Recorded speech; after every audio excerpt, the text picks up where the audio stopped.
বিরতির পর ফিরে এলাম, দেখছেন বাংলাদেশ এখন।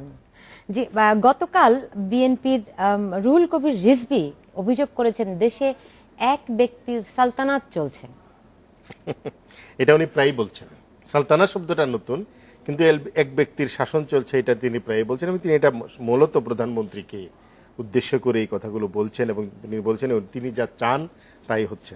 কিন্তু আপনি যদি বাংলাদেশের শাসন ব্যবস্থার দিকে তাকান, বিভিন্ন সংবিধান সংশোধনের পরে প্রধানমন্ত্রীর হাতে যে পরিমাণ ক্ষমতা ন্যস্ত হয়েছে, এটা তো আসলেই গণতান্ত্রিকভাবে নির্বাচিত এক ব্যক্তির শাসনই শেষ পর্যন্ত দাঁড়ায় যদি আপনি সিস্টেমের দিকে তাকান। সুতরাং এটা আর নতুন কি? এটা তো বাংলাদেশের জন্য নতুন কিছু নয়, সব সময় তাই ছিল। এটা আপনি ঠিক, এটা এখন শুরু হয়েছে আমি বলি পয়েন্টটা। একই সাথে একটা প্রশ্ন বলে নেই, আপনি যদি দেখেন যে বাংলাদেশের দলগুলো, বিশেষ করে বড় দুটি দল এবং আওয়ামী লীগ এবং বিএনপি, সেখানেও কি কোনো গণতন্ত্র আছে? দুইজন নেত্রীর চয়েসিত প্রধান, তার দল রুহুল কবির রিজভির যে দল, সেখানে কি এক ব্যক্তির সব সিদ্ধান্তই প্রধান নয়? ছাত্র দলের কোন কমিটি হবে গভীর রাত্রির চেয়ারপারসন নির্বাচিত করছে, তাই নিয়ে আমরা দেখলাম যে তাদের দলের কার্যালয়ের সামনে হই হুল্লোড় হচ্ছে, মারামারি হচ্ছে। সুতরাং তার দলে যদি এক ব্যক্তির শাসন থাকে, তিনি কি করে প্রত্যাশা করেন যে দেশে গণতন্ত্র থাকবে? আর যেভাবে আমরা সংবিধান সংশোধন করে যে জায়গায় নিয়ে আসছি, এর বাইরে আর কি আছে? এটাই আমি বলছিলাম যে আপনার এই 91-এ বিশেষ করে দ্বাদশ সংশোধনীর পরে যখন সংসদীয় গণতন্ত্রে আমরা নতুন করে প্রবেশ করলাম, তখন থেকে আপনার প্রধানমন্ত্রীর কাছে নির্বাহীর সমস্ত ক্ষমতা দেওয়া হয়ে গেছে।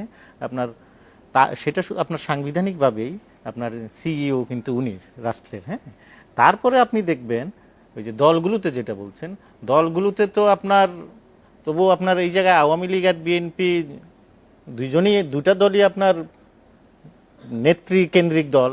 তারপরেও আবার একটু কিন্তু আপনার পার্থক্য আছে সে যে আওয়ামী লীগ কিছু কিছু ক্ষেত্রে আপনার প্রসিডিউরটা মেইনটেইন করে, কাউন্সিলটা হয়, হ্যাঁ কাউন্সিল করে, বা এই যে লতিফ সিদ্দিকীকে বহিষ্কার করলো, ক্ষমতার যে ডিসেন্ট্রালাইজেশন থাকতে হয় সেইটা তো আর নাই। এখন সেটা বিএনপিতে তো আরো নাই।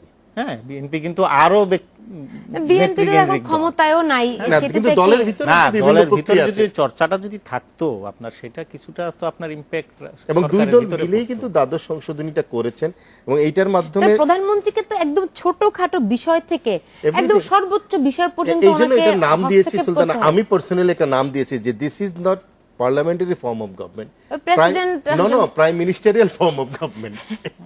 না সেটাই, আপনি দেখেন বিদ্যুৎ বিপর্যয় হলো, সেখানে কিন্তু প্রধানমন্ত্রীকে হস্তক্ষেপ করতে হয়েছে।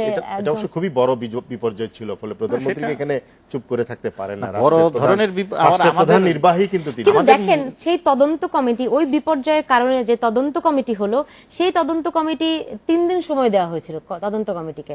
গতকাল তারা বললেন আরো সময় লাগবে।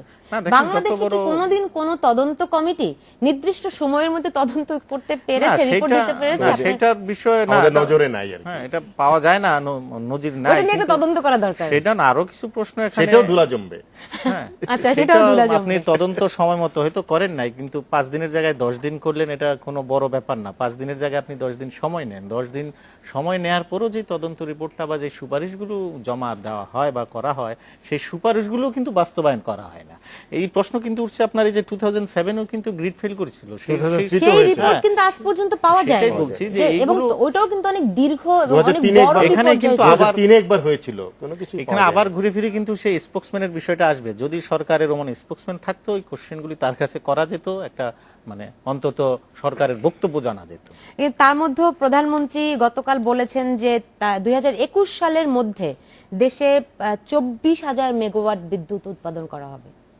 এটা তার প্রত্যাশা এবং এটা তার পরিকল্পনা। তিনি কিন্তু সোলার বিকল্প শক্তির উপরে জোর দিয়েছেন।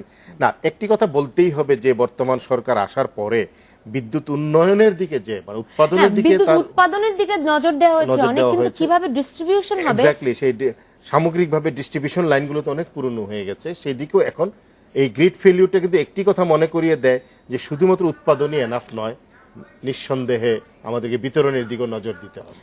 বিতরণের দিকে নজরের কোনো লক্ষণ কি দেখেন? না, দেখেন, প্রথম যখন আমরা চিৎকার চেঁচামেচি করেছি, আমরা মিডিয়া না, শুধু দেশের বিরোধী দল, সরকারের বিরুদ্ধে সবাই কিন্তু আমরা কথা বলেছি বিদ্যুৎ নিয়ে, বিদ্যুৎ নাই। সরকারের যেখানে টার্গেটই ছিল বিদ্যুৎ দিয়ে দেওয়া, এখন কিন্তু সরকারের বিরুদ্ধে বিদ্যুৎ নিয়ে কথা বলা, সে হাহাকারটা নাই, সেই ওই রকম আপনার অভিযোগ করা যাচ্ছে না। সরকার তাই নজর আপনার বিদ্যুতের দিকে দিয়েছে, বিদ্যুৎ উৎপাদনের দিকে। তো উৎপাদন হচ্ছে, এখন আমরা আশাবাদী এই 24,000 মেগাওয়াট না হোক, 22,000 মেগাওয়াট হোক, অ্যাট লিস্ট আমাদের যে কিন্তু চাহিদা, এখন হয়তো সরকার আপনার এই ডিস্ট্রিবিউশনের দিকে মনোযোগ দিবে। এই যে এখন Transmission একটা line। ট্রান্সমিশন লাইনে এখন পুরনো লাইনগুলো বদলাবে, এখন হয়তো সেরকমই সেদিকে একটা নজর দিবে। প্রক্রিয়ার কথা এখন আমরা শুনছি। investment এর এখন সঙ্গে- পর্যন্ত দেখি নাই।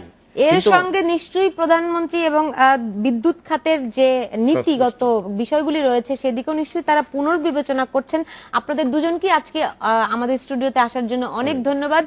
দর্শক, আপনাদেরকে অনেক ধন্যবাদ এতক্ষণ আমাদের সঙ্গে থাকার জন্য। আপনারা সবাই ভালো থাকুন, সুস্থ থাকুন এবং অবশ্যই নিরাপদে থাকুন।